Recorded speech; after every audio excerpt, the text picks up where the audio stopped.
예수님 안에서 기뻐하라 라는 제목으로 말씀을 나눌 때에 여러분 모두에게 하나님의 크신 은혜와 기쁨이 가득 넘치시기를 축원합니다. 오늘 말씀 시작에 그리스도 예수 안에서 라는 성경 본문이 나옵니다. 무슨 의미일까요? 우리가 자주 쓰면서도 무슨 의미인지 알지 못하고 사용하는 때가 있지 않겠습니까? 헬라어로는 en, 영어로는 in, 뭐뭐 안에서, 누구와 함께라는 의미로 사용되고 있습니다. 그렇다면 이게 무슨 말씀입니까? 예수님 안에서 우리가 있다. 예수님과 함께 있다라는 말씀이겠죠.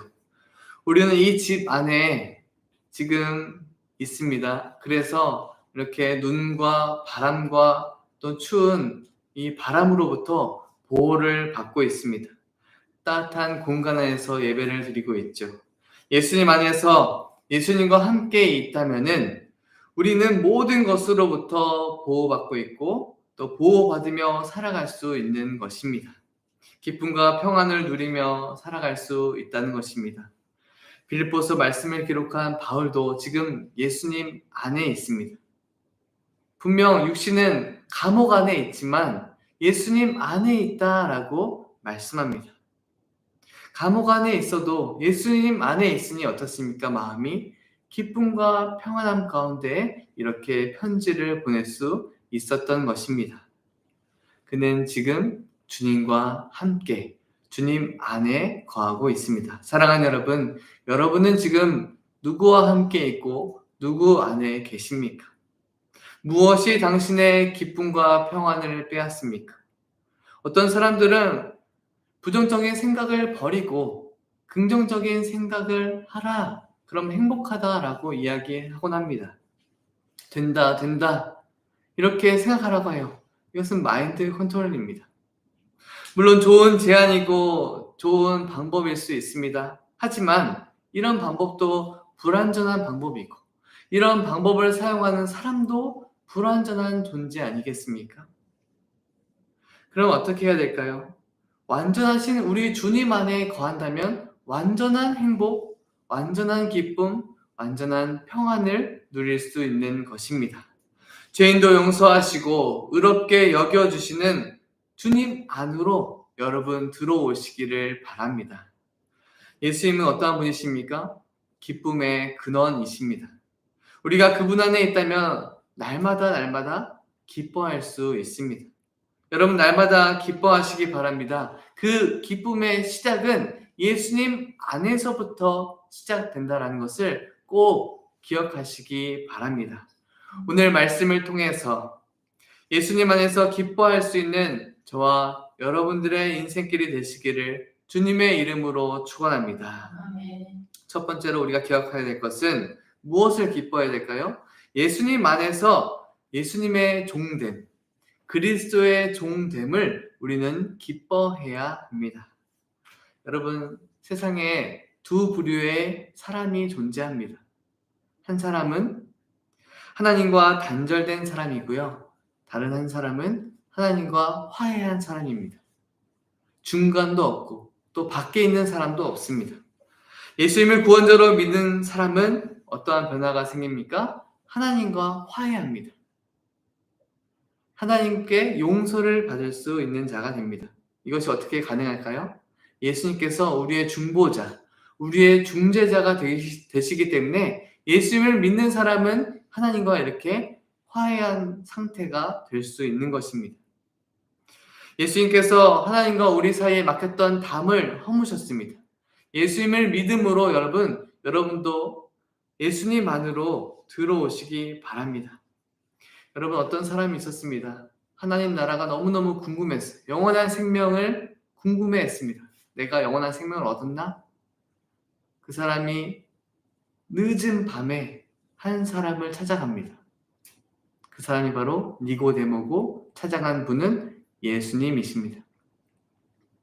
그때 예수님께 당신은 분명 하나님께서 보내신 사람이 맞다. 그런 능력 있는 역사를 일할 수 있는 것은 하나님의 능력으로 하는 거다 라는 말을 걸었습니다. 근데 예수님께서는요 뜬금없이 그래 나는 하나님께서 보내받은 사람이야 라고 답하지 않고 뭐라고 말씀하셨냐면은 니고데모야, 너는 거듭나야 돼. 다시 태어나야 돼. 라고 말씀하셨어요. 갑자기 뜬금없는 이야기를 하셨던 것입니다. 거듭나야 너는 하나님 나라를 볼 수 있고, 거듭나야 너는 영원한 생명을 얻을 수 있어. 라고 말씀하시면서 너가 잘 아는 구약 말씀, 니고데모가 잘 아는 구약 말씀을 말씀하십니다. 요한복음 3장 14절과 15절 말씀 제가 읽어드리겠습니다. 모세가 광야에서 뱀을 든 것 같이 인자도 들려야 하리니 이는 그를 믿는 자마다 영생을 얻게 하려 하심이니라. 이 말씀의 배경은 광야길에 이스라엘 백성들이 하나님을 원망했던 사건, 그래서 그들이 불뱀에게 물려서 죽을 위기에 처했습니다. 그때 하나님께서는 그들이 구원에 이르도록 길을 열어주셨는데 무엇입니까? 놋뱀을 높이 장대에 매달아서 그것을 보는 자는 구원을 얻을 수 있다라고 말씀하셨어요. 본 사람은 구원에 이르고 보지 않는 사람은 죽음에 이르게 되었습니다. 이 말씀처럼 지금 니고데모에게 무슨 말씀하시나요? 나를 바라봐야 된다. 나를 보고 믿음으로 거듭날 수 있다는 것을 가르쳐 주신 거예요. 사랑하는 여러분, 여러분도 새해 시작할 때 무엇을 보시겠습니까? 예수님을 바라보시기 바랍니다. 지금도 바라보시기 바랍니다. 예수님 안으로 들어와야 영원한 생명을 얻을 수 있고 하나님 나라를 볼 수 있는 것입니다. 어떤 분들 이런 얘기해요. 지금 믿으면 하고 싶은 일들 못하니까 죽을 때쯤에 믿겠다는 분들이 계십니다. 여러분, 그것이 말이 됩니까? 내가 언제 죽을지 모르는데 그것은 불가능한 일입니다. 안 믿겠다는 것과 같은 말입니다. 사랑하는 여러분, 예수님을 믿는 것으로, 믿음으로 천국에 가는 것이 성도의 목표가 아닙니다. 예수님 안으로 들어와야 하나님 나라에 들어갈 수 있다고 말씀드렸죠. 성도는 하나님 나라를 이미 하늘에서 이루어진 것처럼 이 땅에서도 이루어진 것을 날마다 보려고 애쓰는 사람, 날마다 누리려고 애쓰는 사람이 바로 성도 아니겠습니까? 우리는 그 일을 위해서 부름받았습니다. 어떤 역할로 부름받았습니까? 예수님의 종으로 부름을 받았습니다. 1절 말씀 보겠습니다. 그리스도 예수의 종 바울과 디모데는 그리스도 예수 안에서 빌립보에 사는 모든 성도와 또한 감독들과 집사에게 편지한다라고 말씀하세요. 근데 자신은 어떻게 표현하고 있습니까? 나는 예수님의 종이야 라고 말합니다. 당시에 빌립보에 사는 많은 사람들은 대부분 종이었습니다. 이 말씀을 듣고 있었던 크리스찬들도 대부분 아마 종이었을 것입니다. 너무나 익숙한 사회 지위. 오늘날로 말하면 어떻게 표현할 수 있을까요? 투표를 할 수 있는 국민, 시민권자, 혹은 시민권이 없는 외국인, 이렇게 표현하면 어떨까요? 마치 이렇게 두 부류로 분리될 수 있는 것처럼 당시 빌립보에도 자유인 아니면 종으로 두 부류의 사회 이치를 가진 사람들이 살고 있었습니다. 하나님 나라의 백성으로서 살아가는 우리는 이 땅에서 분명 하늘에는 시민권을 갖고 있지만 이 땅에서는 빌립보 지역에서 종으로 살아가고 있던 많은 크리스천들에게 바울은 여러분들은 예수님의 종입니다. 황제 시저의 종이 아니라 예수님의 종이다라는 것을 말하고 있는 것입니다. 무엇보다 종은 하찮은 존재가 아니라 많은 특권을 가진 존재입니다. 무엇입니까? 예수님의 보호 아래 있는 사람, 그리고 다른 하나는 복음 전파를 할 수 있는 특권을 가진 그리스도의 종이 된 것입니다. 억압받고 하고 싶은 일을 하지 못하는 그런 종의 모습이 아니라 하나님 나라의 대사, 영광스러운 복음의 기쁜 소식을 전하는 그리스도의 종, 생명을 살리는 기쁜 소식을 전하는 그런 귀한 존재가 바로 바울과 디모데, 빌립보 성도들, 그리고 저와 여러분이 된다라는 것입니다. 그런 존재인 우리가 그리스도의 종으로 부름받았다는 그 사실에 어떻게 반응해야 될까요? 감사하고 기뻐해야 한다라는 것을 오늘 말씀이 가르쳐주고 계십니다. 화종부 목사님의 책을 보다가 이런 글을 보았습니다. 어떤 목사님과 대화 속에서 그 목사님이 이렇게 이야기를 하셨다라고 하더라고요. 그분은 담임 목사였습니다. 내가 명령하면, 내가 말하면 위에서는 장로로부터 아래에서는 영화부에 이르기까지 일사불란하게 움직여. 내 말 한마디면 이 말을 하셨다는 거예요. 화종보 목사님은 그때 이야기를 듣고 그냥 그 자리를 피했다라고 하는 글을 보았습니다. 분명 시작은 그리스도의 종으로 시작하셨는지는 모르겠지만 마지막에도 그래야 되지 않겠습니까? 갑자기 사단님 같은 말, 왕 같은 말로 그렇게 명령하는 존재가 크리스찬이 아니라는 것입니다. 사랑하는 여러분, 그리스도의 종으로 정말 부름받은 것을 확신한다면 종됨에 감사하고 섬기는 자리에 앞장서서 찾아가시기 바랍니다. 당신은 종으로 부름받았는지 또 아닌지를 여러분 생각해 보시기 바랍니다. 누구에게 명령하라고 세워진 위치와 자리가 아니지 않겠습니까? 높은 자리를 사모하는 것이 아니라 낮은 자리를 사모하고 섬기는 자리로 내려가는 모습, 그것이 바로 주님을 섬기는 자의 참된 모습일 줄 믿습니다. 우리 주님이신 예수님, 우리를 섬기시려고 낮은 자리에 인간의 모습으로 오셨고 십자가에 달리셨습니다. 우리를 섬기려고 오시고 사랑하려고 오셨던 주님을 여러분 꿈에서라도 잊지 마시기 바랍니다. 그렇게 행동하는 여러분의 또 삶과 말과 행동을 통하여서 사람들이 그 모습을 보고 주님께로 나올 줄 믿습니다. 그렇게 될 수 있기를 주님의 이름으로 축원합니다.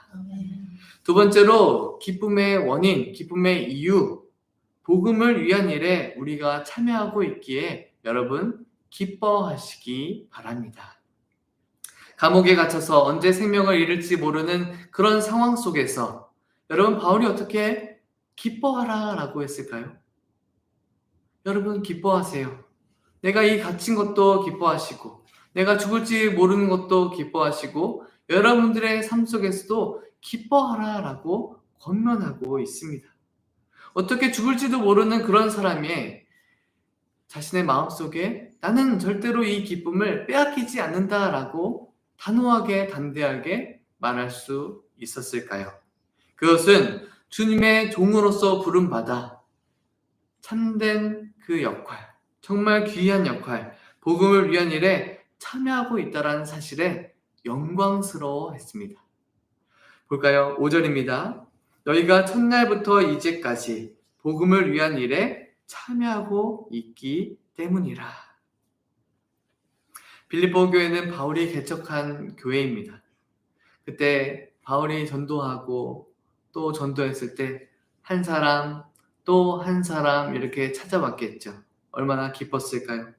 그들이 복음을 받아들이고 바울이 말씀을 가르치고 또 예수님을 영접하는 그런 모든 상황 속에서 얼마나 기뻐했을지 여러분 상상해 보시기 바랍니다. 그리고 바울이 다른 지역으로 선교를 떠나고 지금은 감옥에 갇혀서 이제 평생 보지 못할 수 있는 상황에 놓였지만 빌립보 교회 성도들은 그 자리를 지키고 복음을 지키고 교회를 지켰습니다. 그 소식이 바울에게 들려지니 바울이 얼마나 기뻐하고 있나요? 또 감사하다라고 표현하고 있습니다. 3절과 4절입니다. 내가 너희를 생각할 때마다 나의 하나님께 감사하며 간구할 때마다 너희 무리를 위하여 기쁨으로 항상 간구한다. 하나님께 감사한다고 합니다. 빌립보 교회 성도들을 생각하면 생각할수록 감사가 있고 그들을 생각하면 생각할수록 기쁨이 넘친다라고 말씀합니다. 그리고 바울은 확신하고 있는데요. 우리 주님께서 빌립보 성도들을 통하여서 주님의 일을 반드시 이루실 거다라는 확신을 갖고 있습니다. 사랑하는 여러분, 이 장면을 한번 상상해 보시고 또 기억해 보시기 바랍니다. 하나님은 바울과 모세처럼 어떠한 대단한 사람, 영적인 사람, 능력 있는 사람을 통해서만 일하지 않으시고 무명의 성도들이 모여있는 빌립보 교회와 그 성도들을 통하여서 빌립보 지역을 복음화하고 또 그들이 교회를 지키고 진리의 말씀을 지키고 있다는 사실을 통하여서 여러분은 무엇을 배우고 깨닫게 되십니까? 복음을 위한 일에는 남녀노소, 지위, 고하를 막론하고 하나님께서는 반드시 사용한다라는 것입니다. 어떤 분들은 저 사람은 왜 저렇게 행동할까? 저 사람은 왜 저 모양일까? 이렇게 늘 평가하는 사람들이 계십니다. 여러분, 그런 모습은 자기 자신의 신앙을 갉아먹을 뿐이죠. 교회는 교양 있는 사람들만 모이는 것이 아닙니다. 거룩한 사람들만 모이는 것도 아닙니다. 허물을 덮어주고 또 약함을 또 보듬어주는 세상에서 볼 수 없는 또 불가능해 보이는 사랑하고 용서하는 공동체가 바로 교회 아니겠습니까?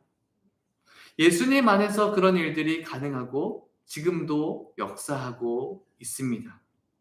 복음으로 교회가 회복되고 복음으로 빌립보 지역이 새로워지고 복음으로 한 영혼을 구원하는 놀라운 일에 여러분들이 지금 참여하고 계신 것입니다. 여러분 혼자가 아닙니다. 사랑하는 여러분, 주님께서는 주님 안에서 여러분 한 분 한 분을 또 교회의 성도들을 통하여서 함께 일하고 계십니다. 그래서 바울도 이렇게 말하고 있어요. 6절입니다. 너희 안에서 착한 일을 시작하신 이가 너희 안에서 빌립보 교회 성도들 안에서 이 일을 시작하신 이가 언제까지 이루십니까? 그리스도 예수의 날까지 이루신다라는 것을 바울은 확신하고 있습니다. 그리스도 예수의 날은 예수님의 재림의 날까지 이 일을 이루신다라는 것. 복음을 위해 참여하는 일, 나 혼자 하는 것이 아니라 성도들이 함께 하고 있다는 것을 우리에게 가르쳐 주십니다. 여러분, 저는 지금으로부터 한 14년, 15년 전에 뉴질랜드에 1년 동안 단기 선교사로 또 다녀왔습니다. 그때 1년 동안 또 열심히 섬기고 또 즐겁고 기쁘고 또 슬프고 어려운 일도 있었는데요. 선교사라고 하면은 많은 분들이 정말 어려운 일을 했고 대단한 일을 했고 또 이렇게 그렇게 어려운 일들 어떻게 하셨어요? 라는 그런 칭찬과 또 격려의 이야기들을 많이 해주시곤 합니다. 복음을 전하고 핍박당하고 세례를 베푸는 일들, 그런 일들만 하지는 않다라는 것은 여러분도 잘 아시죠? 저는 유학생들과 좋은 관계를 만들고 또 복음을 전하고 세례를 베푸는, 선교사님이 세례를 베푸는 일을 돕고 섬기는 일도 했지만 사실은 대부분의 일은 선교관 청소한 일을 거의 대부분 했다라고, 매일 했다라고 보면 좋겠습니다. 며칠 동안 그 일을 계속 했어요. 여러분, 진공청소기를 등에 매는 거 보신 적 있습니까? 그것을 메고 그 선교 건물 계단을 청소하고 또 바닥을 청소하고 주차장에 쓰레기를 줍고 쓰레기를 정리하는 일들을 했습니다. 그 일들을 계속 하다가 요즘 젊은이들이 하는 이야기가 있어요. 현타가 왔다. 현실 자각 타임. 내가 내 돈 들여서 이곳에 와서 유학생들 한 영혼을 살리려고 왔는데 나는 하는 일은 청소만 하고 있는 거예요. 쓰레기 줍고 있습니다. 내가 지금 여기서 뭐 하고 있는 거지? 내 돈 들여서? 그래서 다시 돌아갈까? 이런 생각이 들었습니다. 나는 하찮은 일을 하고 있어. 나는 아무도 인정해주지 않는 일을 하고 있어. 나랑 같이 온 다른 단기 선교사들은 사람들이 보는 곳에서 일하고 인정받고 칭찬받고 와, 너 대단한 일 하고 있구나, 잘하고 있구나 이런 격려를 받는데 저는 아무도 보지 않는 주차장에서 아무도 보지 않는 건물 계단에서 청소하고 있어서 굉장히 낙심하고 또 이 일을 하기 싫어했었습니다. 그때 주님께서 저의 이 흔들리는 마음을 붙잡아 주셨어요. 성환아, 나의 인정만으로는 만족이 안 되니? 내가 인정하고 있잖아. 나와 함께하고 있잖아. 복음을 위한 일에 너도 지금 참여하고 있는 거야. 라는 그 격려 때문에 저는 다시 일어설 수 있고 마음을 다잡을 수 있었습니다. 나도 비록 이 교회와 선교관을 청소하고 있지만 이것도 복음을 위한 일에 참여하는 것이구나 라는 것을 깨닫게 되자 그 일이 감사가 되고 그 일이 기뻐지게 되었습니다. 사랑하는 여러분, 복음을 위한 일에 여러분 참여하고 계십니까? 혹 담임 목사와 성도들에게 인정받고 또 칭찬받는 곳에서만 일하려는 분들이 계십니까? 그것은 안 되겠죠. 주님께서 인정하는 곳으로 여러분 가서 섬기시기 바랍니다. 주님을 위해서라면, 복음을 위한 일이라면 어떤 일이든지 충성되게 감당하시면 하나님께서 기뻐하시고 하나님께서 인정해 주실 것입니다. 그리고 결국에는 아름다운 열매로 우리가 생각하지 못한 결실로 맺어지게 될 줄 믿습니다. 복음을 위한 일에 힘써 참여하여 주님을 기쁘시게 하는 저와 여러분들의 삶이 되시기를 주님의 이름으로 축원합니다. 마지막으로 예수님 안에서 우리가 기뻐해야 하는 이유 마지막은 보내주신 동역자를 서로 사랑하고 기뻐해야 한다라는 것입니다. 여러분들은 여러분 곁에 있는 분들을 보면서 또 사랑하고 기뻐하고 계십니까? 한번 서로 이렇게 나는 정말 이 곁에 있는 분을 존귀하게 여기고 사랑하고 기뻐하고 계십니까?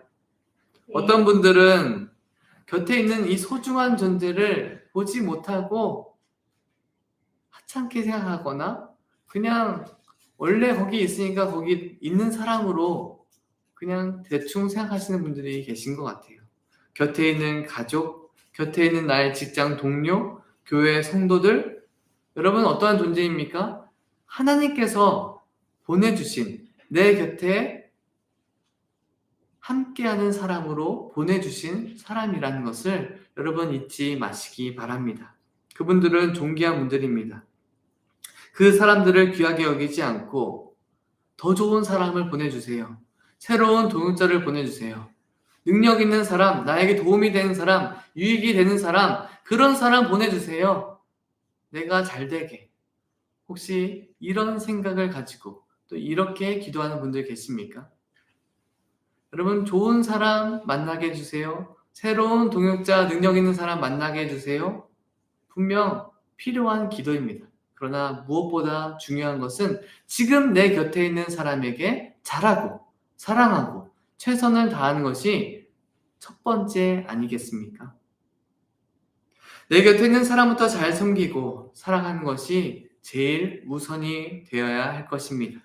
빌립보 교회 성도들은 바울의 위치가 지금 어떻게 바뀌었든지 상관없이 사랑했고 소중하게 여기고 있습니다. 7절 말씀 보겠습니다. 내가 너희 무리를 위하여 이와 같이 생각하는 것이 마땅하니 이는 너희가 내 마음에 있으며 나의 매임과 복음을 변명함과 확정함에 너희가 다 나와 함께 은혜에 참여한 자가 됨이라. 지금 바울은 나는 지금 묶였다, 매였다 라고 말하고 있습니다. 변명하는 자리에 섰어요. 변명하다는 건 뭐예요? 판사 앞에서 변호하고 있는 거예요. 어떤 상황입니까? 감옥에 갇혀서 자신을 변호하고 언제 처형당할지 모르는 상황 속에 지금 살고 있는 것입니다.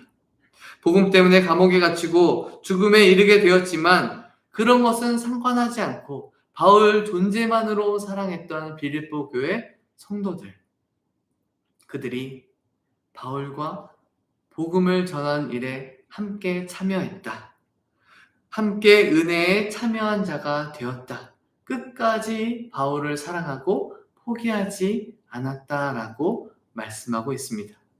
바울은 이 빌립보 교회의 동역자들을 생각하면 생각할수록 감사하고 기쁨이 넘쳤던 것이고 또 반대로 빌립보 교회 성도들도 비록 노인이고 힘없고 우리에게 어떠한 도움도 줄 수 없는 상황이지만 바울을 사랑하고 귀하게 여기고 또 열심으로 도우려고 애쓰고 있었다라는 것을 우리는 말씀을 통해 배우게 됩니다. 여러분, 우리나라 속담에 정승집 개가 죽으면 또 장례식에 참여하고 찾아간다고 하는데, 반대로 정승이 죽으면 아무도 안 찾아간다라는 말이 있습니다. 이런 속담이 왜 있겠습니까? 높은 지위에 있는 사람에게는 굽신굽신 거리고 지금 나에게 필요가 없으면은 하찮게 여기고 무시한다라는 것을 속담을 통해서 우리는 알 수 있습니다. 지위가 있고 돈이 있고 명성이 있으면 주변에 사람들이 몰리고 얻어먹을 게 없으면 다 떠나간다. 그런데 그런 거 상관없이 빌립보 교회 성도들과 바울의 관계는 서로 사랑하고 서로 기뻐하고 있다라는 것입니다. 당신의 어떠함을 상관없이 사랑해주고 여러분들의 어떠함을 상관없이 존귀하게 여겨주고 귀하게 여겨주고 관심 가져주고 계신 분들이 있습니까? 그런 분들이 있다면 여러분들은 복받은 인생입니다.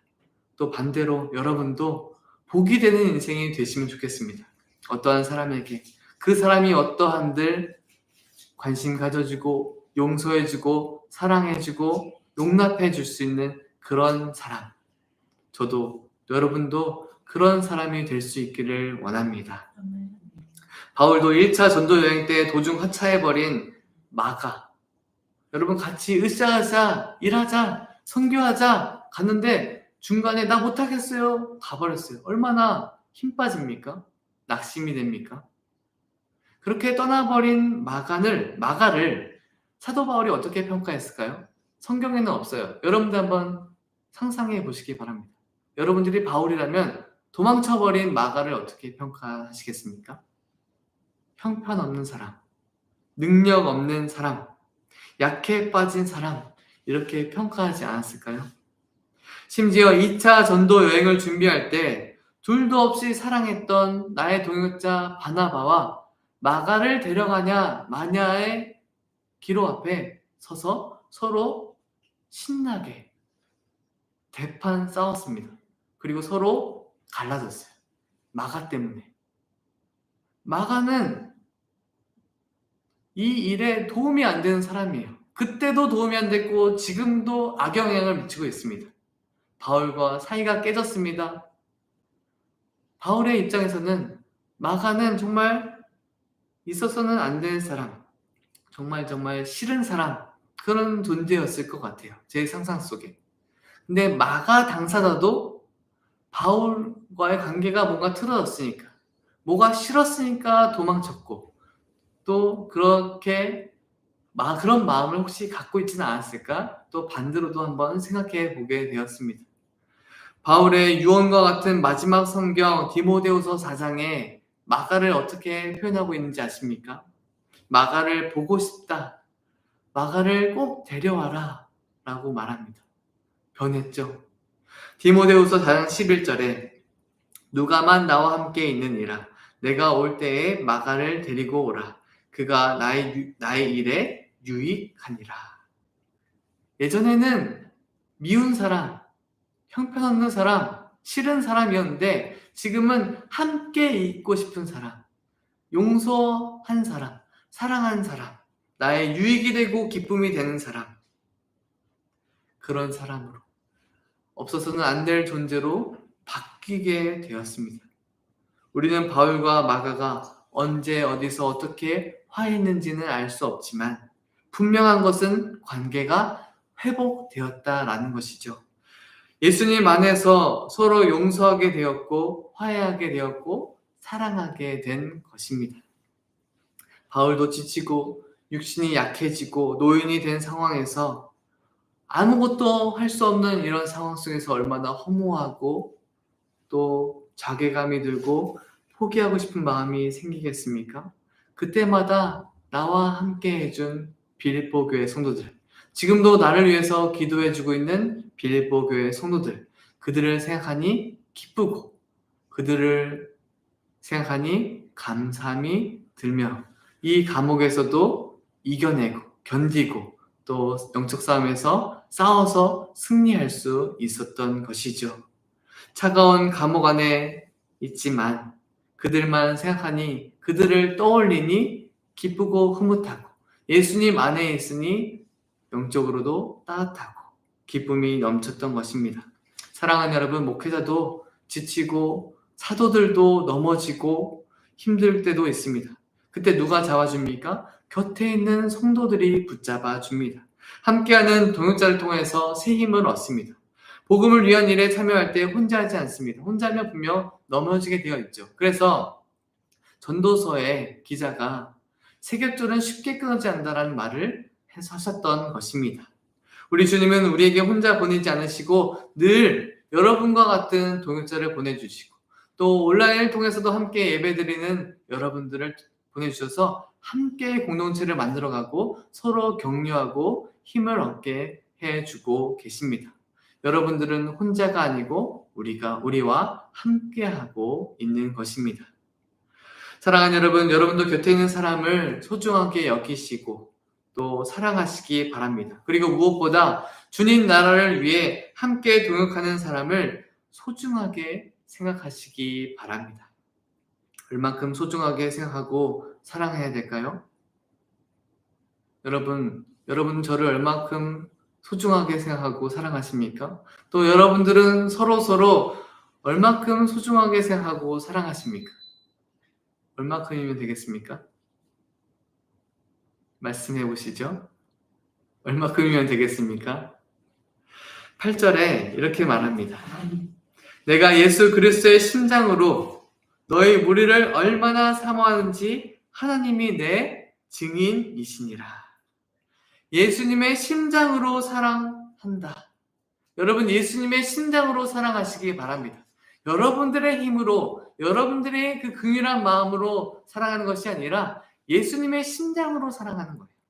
바울이 빌립보 교회와 교인들을 생각하며 기도하고 사랑할 수 있었던 것은 예수님의 심장으로 사모했기 때문입니다. 여러분, 그런데 바울이 정말 대담한 이야기를 하고 있어요. 내가 예수님의 심장으로 사랑한 것은 어떠한 사람이 증인이 아니라 하나님께서 증인이시다 라고 말씀합니다. 내가 사랑해야 할 사람을 사랑하는 것 누구나 할 수 있고 당연한 일입니다. 그러나 사랑할 수 없는 사람, 그리고 내 이웃을 내 몸처럼 사랑하고 영적인 가족인 교우들을 사랑하는 것은 쉽지 않은 일입니다. 그럼에도 사랑할 수 있는 것은 예수님의 이 심장으로 사랑한다면 그 일이 가능한 것입니다. 사랑하는 여러분, 내 곁에 있는 사람에게 미소를 보내면 미소가 돌아옵니다. 사랑하고 기뻐하면 나도 사랑받고 기쁜 존재가 됩니다. 예수님의 심장으로 사랑하면 역사하는 힘이 얼마나 크겠습니까? 한번 하나님을 시험해 보시기 바랍니다. 분명 확신하는 것은 여러분들의 가정이 바뀔 것이고 여러분들의 직장이 바뀔 것이고 여러분들의 동네가 바뀔 것이며 여러분 자신이 바뀌게 될 줄 믿습니다. 오늘 기쁨에 관하여서 함께 말씀을 살펴보았습니다. 우리는 움직이는 교회가 시작한 지 벌써 한 달이 되었습니다. 시간이 너무나 빨리 지나가는 것 같아요. 쏜살같이 지나가고 있습니다. 교회 개척을 누구보다 잘 알고 또 교회 개척되어져 가는 모습을 기뻐하는 사람, 가장 개척에 대해서 잘 아는 사람, 저는 바울이라고 꼽고 싶습니다. 그가 수많은 교회를 세웠고 또 그 교회마다 예수님의 심장으로 사랑하고 기도했을 텐데 그는 감옥에서 빌립보 교회를 놓고 감사하며 기도하였습니다. 여러분들은 이 교회를 얼마나 사랑하시고 얼마나 기뻐하고 계십니까? 그리고 이 교회가 어떤 모양과 모습으로 세워져 가시기를 바라십니까? 저는 이 질문에 곰곰이 생각해 보았습니다. 저는 우리 교회가 예수님 안에서 세워지고 또 예수님 안에서 기쁨과 평안이 가득한 교회가 될 수 있기를 바라고 소원합니다. 한 달이 손살처럼 지나갔습니다. 앞으로 1년도 그렇게 지나갈 것 같습니다. 올해 마지막 12월 31일이 되어서 성도들이 이렇게 모이고 또 온라인으로도 예배 드릴 때에 한 해를 돌아보며 이렇게 생각할 수 있으면 좋겠습니다. 기쁨이 가득한 한 해였다. 예수님 안에서 참 기쁨이 가득한 한 해였다라고 평가될 수 있으면 좋겠습니다. 사랑하는 여러분, 날마다 기뻐하시기 바랍니다. 세상은 돈 안에서 기뻐하라, 권력 안에서 기뻐하라, 인기와 명성 안에서 기뻐하라라고 우리에게 자꾸만 유혹하고 있습니다. 그러나 우리 주님은 우리에게 이렇게 외치라고 명령하시죠. 예수님 안에서 기뻐하라. 2024년 우리는 움직이는 교회도 예수님 안에서 기뻐하라 라고 날마다 외칠 수 있는 교회가 될 수 있기를 바랍니다. 우리가 찾아가는 곳에 기쁨의 씨앗이 심겨지기를 원합니다. 우리가 남는 자리에 기쁨이 풍성해질 수 있기를 바랍니다.